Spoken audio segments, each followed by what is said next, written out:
Acceptance brings healing. Rejection creates wounds. Greetings to you in the precious name of our Lord Jesus Christ. Welcome to the 23rd day of a journey from wilderness to Calvary. St. John Mary Vianney, a priest who was rejected or not given the permission to listen to the confessions and sent to the place of ours. For the first time that he entered this place of ours, when he entered the church campus, he just bowed down and kissed the ground. And this kissing was indicating to something else. That was he accepted the place and he accepted the mission that it was entrusted to him. No doubt, the people were so cruel, hard-hearted, yet by kissing the ground, he has accepted the people, the place, and the mission that was entrusted to him. And the same thing was adopted by our Pope John Paul II of happy memory. He went to this place, and then whichever place Pope John Paul visited, he first went, knelt down and kissed the ground to show the acceptance of the people of that place, the culture of the place, and the taste of the people.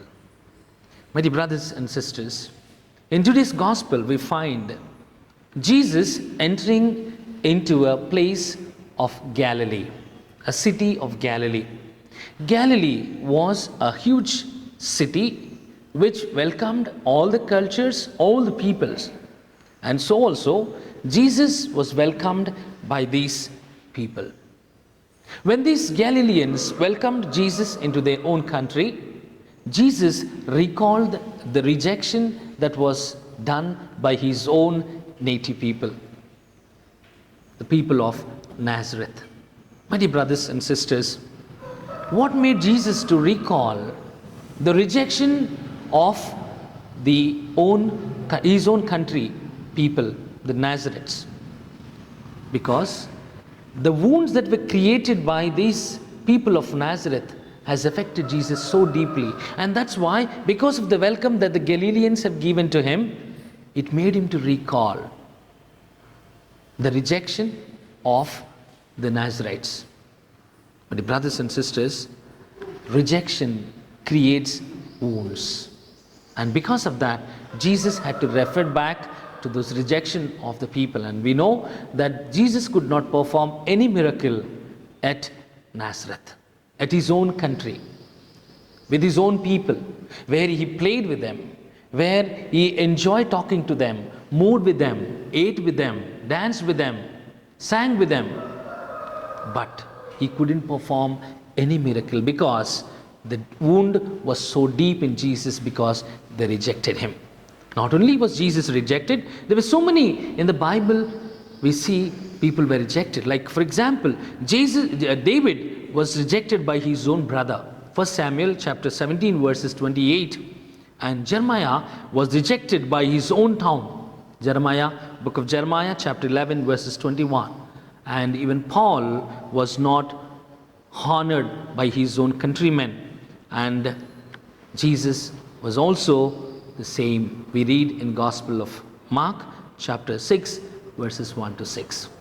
My dear brothers and sisters, the moment you accept a person, you are sending a healing to the person. You're giving a healing to the person. And that's why we find Jesus was moved by the welcome that they gave. Because welcoming means to say valuing the person, honoring the person, respecting the person. And that creates a lot of change, a lot of positivity in the person of Jesus. My brothers and sisters, just reflect for a while. How many of us get feared or scared of this rejection by their own family members, by their own friends, by their own relatives, by teachers, by the people who are in a good position. Because of the fear of the rejection, they contemplate on killing themselves. They contemplate on the suicide, which is very rampant these days, my dear brothers and sisters. But in the other way, when you accept a person who is and whatever he is, then you are creating a kind of a value in the person. You are respecting the person, honoring the person. And when you accept, a person feels comfortable in your presence. Therefore, as we are in the season of Lent, just reflect for a while, how many people do you reject and create wounds in them? And sometimes, how many people have rejected you, or how many people have welcomed you and made you feel at home? And that's why they say people may forget what you say, people may forget what you do, but people will never forget what you make them feel. If you like this piece of reflection, kindly share, like, and contribute for the promotion of the Liturgy TV. God bless you and have a wonderful day.